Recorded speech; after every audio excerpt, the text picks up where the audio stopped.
I'm the idiot on the writer's block, and this is Caedis Knight.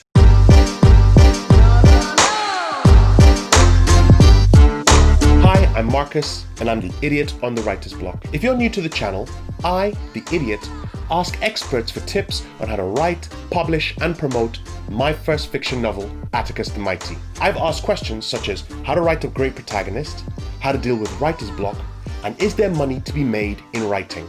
You can check those videos and many more in this playlist right here. Click it, watch it, like it, share it with your friends, comment, and subscribe for great tips on how to write, publish, and promote your first fiction novel. Oh, and by the way, we've got a Patreon page now. Check the link in the description below. Now, several experts have been very generous with their time, and two in particular have been authors N.J Simmonds and Jacqueline Silvester, two excellent independent authors who joined forces together as Caedis Knight, just like the Avengers or Justice League or the Defenders or X-Men or any superhero team where it's just two people that come together.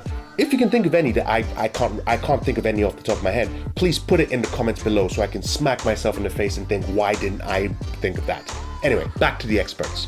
So, Natalie Simmonds and Jacqueline Silvester came together as Caedis Knight to write the brilliant adult fantasy series Blood Web Chronicles. They have 2 books out in that series.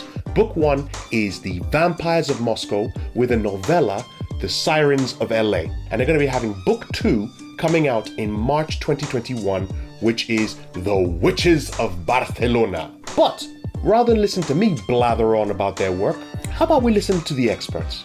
Here are N.J Simmonds and Jacqueline Silvester, a.k.a. Caedis Knight, to tell us about their work. My name's Natalie, and I write as N.J Simmonds, and Jackie, go on.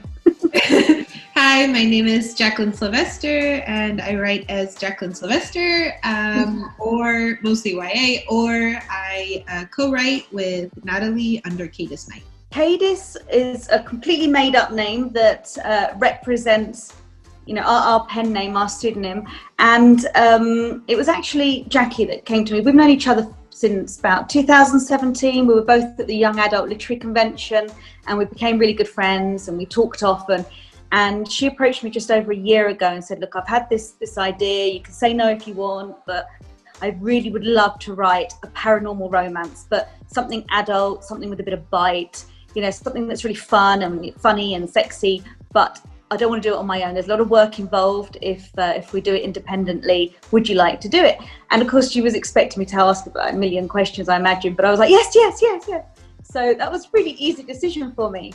I don't know what was going through your mind, Jackie, when you thought of me, but I was very excited to crack on. I've never seen this woman before. Natalie was the first person I approached, which I think makes for a better story if she'd been like the 7th or 8th.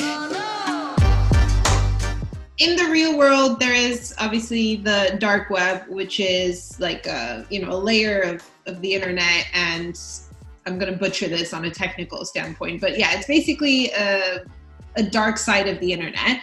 And we were thinking, what would happen if paranormals existed? Okay, so that's our world. Paranormals do exist among us, but then where they gather, where they communicate, where they plan things or shop or whatever they do is on the blood web, which is a corner of the dark web.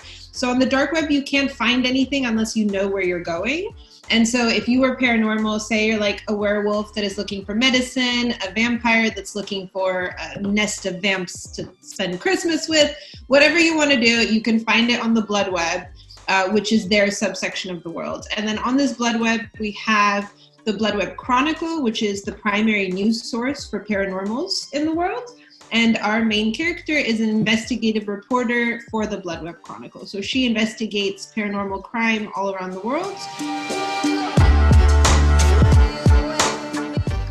And I personally, it sounds like idealistic, but I don't see any cons.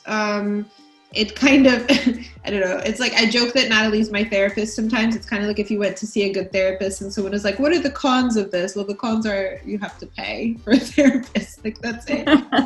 So yeah. the cons with, is shared royalties. Like, that's the con of why some people don't want to pair up, and shared credit, but we don't have ego issues really. I wouldn't call it ego issues, but we're not very proprietary about this. No, we're not precious. And I completely agree with Jackie, because a lot of people said to me, but what if you have this great idea and she doesn't like it? Well, that happens often. She will say, well, actually, I want it to go in that direction. And I'll say, oh, I don't like that. But unlike some people that, you might have two people that argue about it, we're like, oh, no, okay, fine, we'll do it your way. No, we'll do it your way. So actually, we're pretty good in that respect. We don't tread on each other's toes. And we've both been working in this industry for a really long time. I mean, Jackie's background's animation. I've written hundreds of articles and books in the past as well. So we're both used to being edited. So we edit each other's work, we cut each other's words, we replace them with our own, and then we go back and ours has been replaced.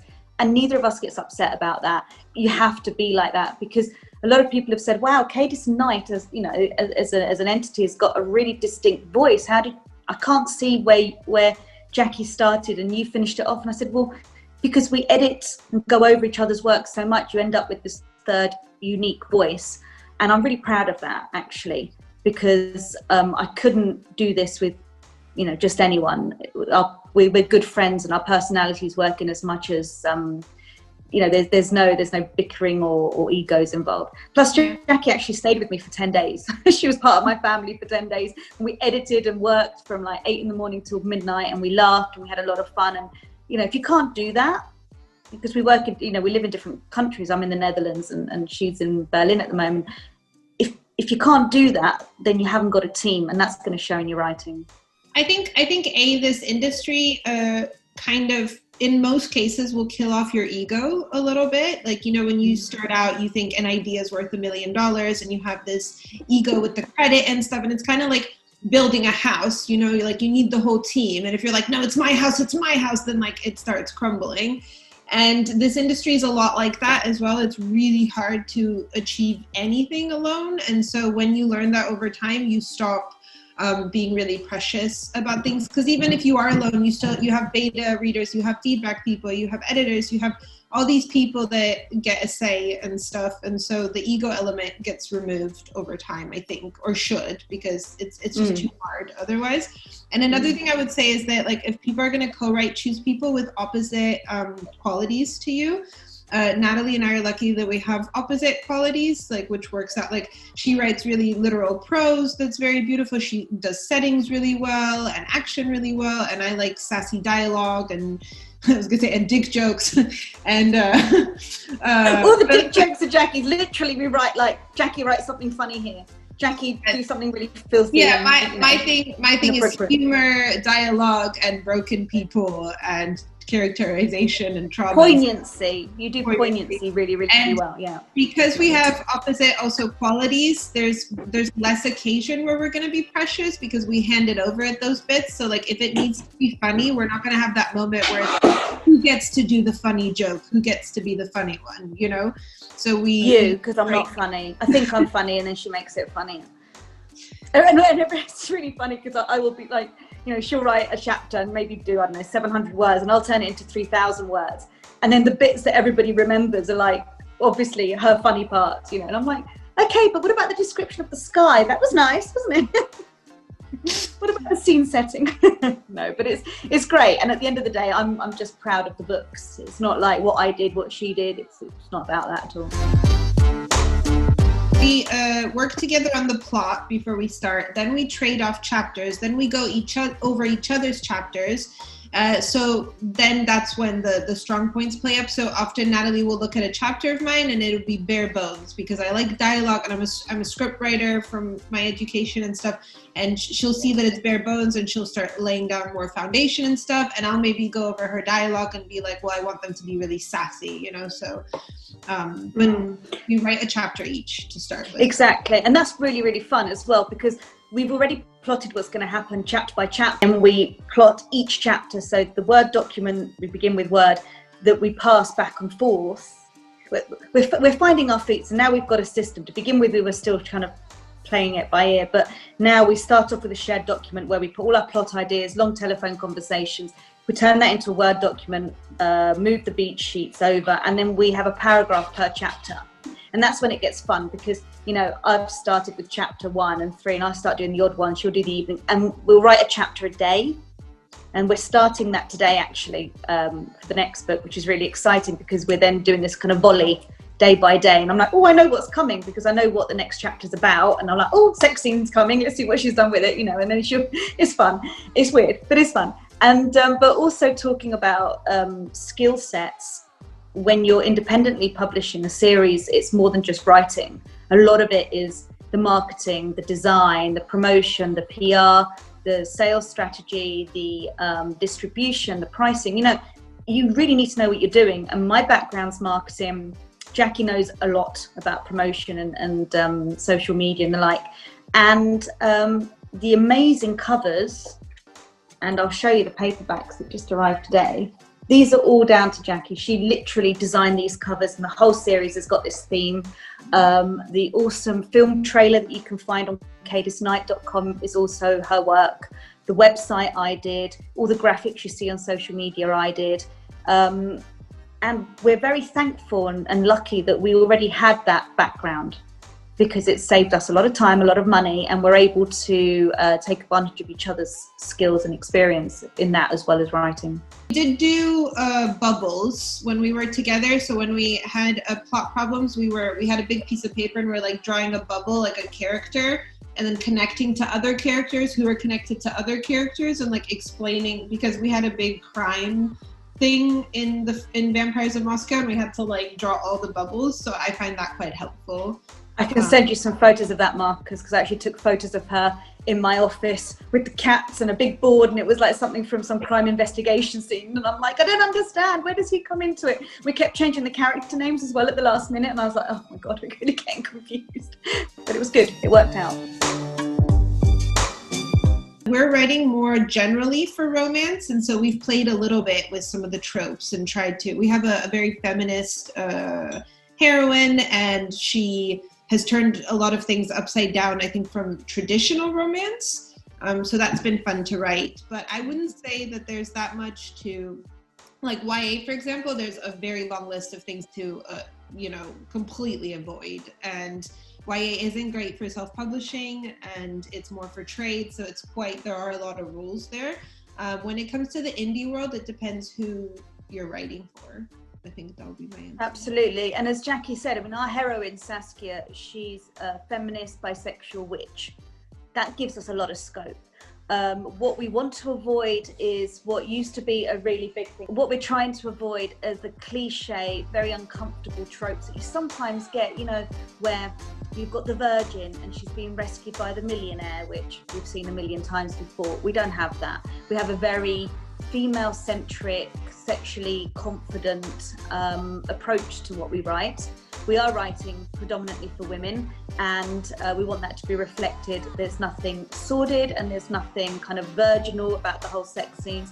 We don't want the kind of fetishism around rape or around, you know, harem kind of vibe. We're just trying to keep away from that. And there's a lot of diversity as well. So, you know, with the vampires in Moscow, we've got one of the lead vampires is an ex-ballet dancer. I've never seen an ex-ballet dancing vampire, but you know, and we don't just have Russian characters, we've got Chechenians. You know, we're talking about immigration, because Jackie and I have both been immigrants. We know what that feels like, and we know the importance of that.